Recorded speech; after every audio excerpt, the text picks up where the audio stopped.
He can't marry you. You're a small girl. I'm not a small girl. You can't even kiss. I can't. You never want to go all the way. So yeah, I don't blame him. Wait. Show me how to be a woman. After seeing this, the question I had to ask is, who will save the character called Ife in this drama series? This video is for every young girl out there, let's say from the ages of 15 or even 14 upwards. Hi guys, welcome to another episode of Lucy's Quick One, talking just us girls. Now this is episode 3 from season 3. Hey guys, now I understand why we have certain NGOs that go around trying to educate both the girl child and the boy child about sex, sex education and all of that. Now I understand why some schools take guardians counseling very, very seriously, or probably even counseling very seriously. It is to avoid the situation that we're having with Ife, because situation with Ife right now is part of what we call be careful. It is more than what I would call obsession, and if we're not careful, I think Ife will go beyond what we are even seeing. So guys, first of all, you're very welcome back to my channel. If this is your very first time seeing my face, hi, my name is Lucy. Please don't forget to subscribe down there, and of course, let us have a conversation. We are talking just us girls, and I have gone through episode 1 and episode 2. Now we are having episode 3, where we have the major characters still there. And for those who have been watching, definitely you know that I like to bring up these characters based on my own view on how I see like the order of importance from the least to the most. Now today, the person with the most problem is Ife. The person with the least problem, as far as I'm concerned right now, even though all the characters have a problem, is Jite. So I will definitely start with Jite. Of course, this episode opens and then Jite is living her life still with Otunba, and it's very ironical to see that at some point in episode 3, Jite is visited by her friend who is telling her that, babe, you are using this Otunba. Do you realize that this man is married? Her friend was chastising her, but we are seeing Jite in her own world. Like Jite is planning to move out of the house where she and Kanye and Ameh are staying, and then she's also planning to do other things. But the fact that her friend is telling her, see, babe, what you are doing is wrong and you need to stop, is something that really made me to think. I know that 2 wrongs never make a right. Yes, of course, she probably had a very rough childhood, but having to rip another person of her own peace in her own home is something else. Because there was a point where Jite was with Otunba in this drama series, and you can see that he's like, oh, I don't talk to my wife is calling me. And I was looking at Jite, I was like, Jite, don't you have a conscience? At some point during her conversation with her friend, she's like, Sammy is already married. Sammy left her after everything they had been through as a couple in their relationship, and he gets married to somebody else. And I was like, ha!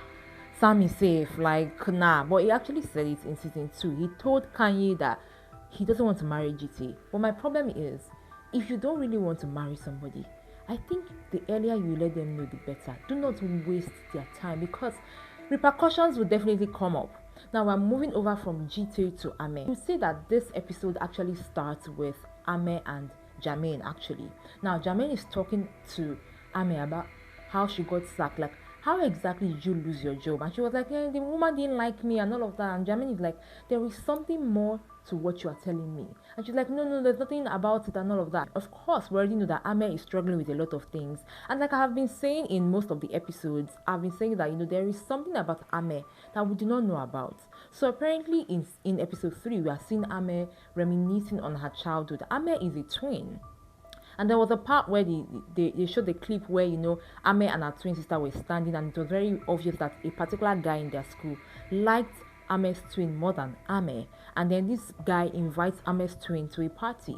Later on, we're seeing another clip where, Ameh was sleeping, and we're seeing another clip where Ameh's twin was sick. How she got sick, we do not know. But, Ameh dresses up as her twin, and she's like, you're not going to get to go to the party. And her twin sister was begging her, saying, please, I'm not feeling too well, don't leave me here. And she was like, no, you're pretending and all of that. However, the fact that you're pretending will help me to go to that party and be with that guy whose eyes has been on you and not me. And I was like, oh, I understand now. Definitely Ameh's past is more than what we think it is. This whole Christianity thing, there's something deeper than it. So apparently, while she was sleeping and reminiscing on her childhood, the house almost burns down, and then you are seeing Ameh coughing and all of that, running out of the house because she overslept. And then Jite comes in and she's like, which kind witch you be? All right, I usually just laugh at how Jite is always chastising Ameh, but apparently for the right reasons, because Ameh is indeed really weird, right? So even at the beginning of this episode, there was a part where we were introduced to another character called Olivia. Now Olivia follows Jermaine to see Ameh. Keep that aside. Now we're moving from Ameh, who also at some point, she's looking for a job. Jite uses Otunba's connection to help Ameh get a job, but somehow Ameh refuses because most of the places that she was going to, they were asking for referrals from her previous workplace, which we all know that Ameh cannot tell them that this is where I'm coming from, because they will not refer her well, or they won't say something good about Ameh. Now we move away from all of that to this situation of Kanye. Sola. Oh man, shit. Well, not Munachi. Guys, I'm telling you now, there's a high likelihood that Kanye might get back to Mona. And I'll tell you why. Just listen up, follow me. So yes, Kanye is preparing for her wedding. Her mom is bombarding her with a lot of preparations. Her mom is even telling her, oh, your honeymoon is going to be here. Tomiwa's mom is saying this, Tomiwa's mom is saying that. And she's like, Mom, allow us to decide, all of that, And then later on, she has been calling Tomiwa, like, Tomiwa, we need to talk about this, we need to talk about that. And then Tomiwa was not picking the call, obviously. Tomiwa was still with that girl called Lola. And I was like, what exactly is wrong with this guy called Tomiwa?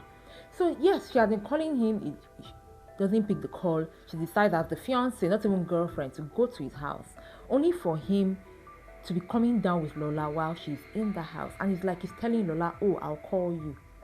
It's the audacity for me. And Kanye is just looking at Lola walk away, and Lola is disrespecting her, eyeing her from head to toe. I always say these things that sometimes guys will not understand this, but there's a way a girl will communicate to another girl that the guy will not even know that these girls have had a communication, or they've had a back and forth, or they have even fought in your presence. The way Lola was looking at Kanye and Kanye was looking at her back, that was a battle right there. But of course, Tomiwa will not see it. Lola leaves the place. Kanye's like, why is this girl here? She was like, yeah, she came around, I've been busy. And Kanye leaves the situation. She doesn't address it. She just lets it go, and then she gets back to the house. Now she's back at home. She's talking to Jite about this whole situation, about how her mom is trying to force certain things down her throat, and that when it comes to our house, like the house that she and Tomiwa will be staying once they get married, she wants them to pick the house. And then she said Tomiwa was saying something about having his own space as a man, like his own condo, and she's like, she does not understand, because they are going to get married, so why would the man be asking for space since they are going to get married? Jite was like, maybe he wants to do some and she's like, no, he can't want to do that. Jite was like, keep on going, like oh man, cheese. And at that point, that was when Kanye was like, not Mona. Hey, I said, I thought you had forgotten about Mona, Kanye. I thought that Mona was a thing of the past. It just made me realize that if you ever let a good thing go, that's for a guy and for the girl, you would always remember, and probably all your life you will regret it. It was very obvious that Mona had been in Kanye's mind for the longest, and for her to have blotted it out like that by mistake just shows that she has been thinking about him, and she's probably processing and asking herself if she's making the right or wrong choice. Guys, not only is Tomiwa cheating on Kanye, he's also into drugs. Now he has his friend called Chegs who comes to the house to supply him drugs on the day Kanye comes to see Tomiwa about the house hunting and things like that. And then he's like, oh, you're still talking to Lola? Tomiwa was like, yes, I'm still talking to Lola. I was like, okay, no wala. He gives him the parcel, and the guy's like, oh, it's the original thing. He takes that. I was like, Kanye is not getting married to just a red flag. She's getting married to a red ocean, a red estate, a red bungalow, a red anything. Like, what is going to happen to this girl, Kanye? Like, I really, really pity her if she ends up with this man. Now, this Shegs guy is on another level. Because when you are bad, sometimes they say, show me your friend and I'll tell who you are. Apparently, you know that you will move with your kind. So there was a time when Lola comes to the house unannounced to see Tomiwa, and Tomiwa was with Shegs. And then when Tomiwa goes upstairs for a meeting, Shegs is like, Lola, since you're here, I and Tomiwa are like brothers, so what you're giving him, you can also give me. Lola was like, I beg your pardon. I was like, I beg your pardon too. Lola, I beg your pardon too. I was like, nah, like, no, there's no dignity here. You have no dignity. I was like, Lola just went there to disgrace her kind, not our kind, her kind. And she was like, no, I don't take this nonsense. And she walks away. Apparently, Tomiwa calls her later on and is like, why did you leave that day? And she was like, she couldn't have the audacity, the dignity or the temerity to say that his friend was making passes at her, because apparently you have no say. You have you have nothing, no respect for yourself. So you can't come and be telling him. And because she also knows that in Tomiwa's situation, it is bros before filling the gap. He definitely will not pick her over his friend, his longtime friend, Shegs, for somebody that he's definitely not even getting married to. And there was even a part where Tomiwa was saying that, Kanye Sola is his trophy wife, that kind of thing, like for aesthetics. Please, we really, really need to, I don't know what to do. We need an intervention. The fact that Kanye is remembering Mona is just giving us hope that probably, there is a light at the end of this tunnel that Kanye Sola is headed. Now, last but not the least, I would like to talk about this character called Ife. And for the first time in a long time, I do appreciate every teacher, every NGO that came to my secondary school to teach me and my peers then about sex education, about all these things. Because apparently, I would say that, Ife was not exposed in that light, educated in that light. Her parents probably did not give her the privilege or did not educate her, knowing that she was going into a university. Now, we all know that Ife has this love. She is madly, insanely in love with Jermaine, who is probably 15 years older than her. She's not even up to 18. And Ife has this friend called Moni, who has been telling her to let Jermaine go and focus on her studies. Now, Moni has tried her best to, persuade this girl, but no. Now, remember what I said when I said that at the beginning, when I said that, there was a girl called Olivia who we're introduced to. Now, Olivia follows Jermaine to see Ameh. And then at that point, Ife comes to greet everyone. And then she's like, seeing Olivia there, she's like, oh, who are you with?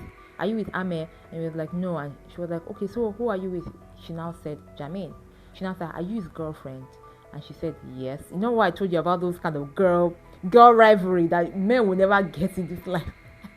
And they had this back and forth. And then Jermaine and Ameh come downstairs, and then Ife rudely walks off. And then later on, Olivia is telling Jermaine that this girl likes you. And he was like, no, she doesn't like me. Now we fast forward to when they were in school. And before we knew what was happening, Jermaine uploads something. Like she said, yes, that's Olivia's finger with a ring on it. And apparently, for those who are watching, you already know that the way Olivia and Jermaine were moving, they were just friends, like nothing deeper than that, right? So apparently, this Olivia girl had said yes to her man, who is not Jermaine. But Ife sees this and immediately thinks that, Jermaine is engaged.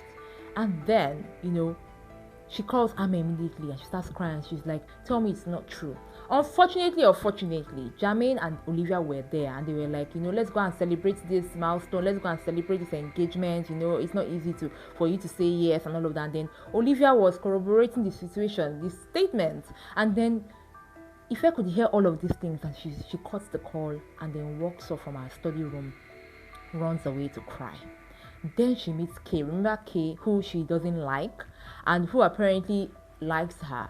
And at that point, in a vulnerable state, he sees her and he's like, you are crying again. He's chosen another girl over you again. Why wouldn't you just leave this guy alone? He can't pick you over all these ladies. They are experienced. They know what to do and how to do things in the other room. You are just here. You always hesitate. You are still a baby. And at that point, she's like, you know what? Show me how to be a woman.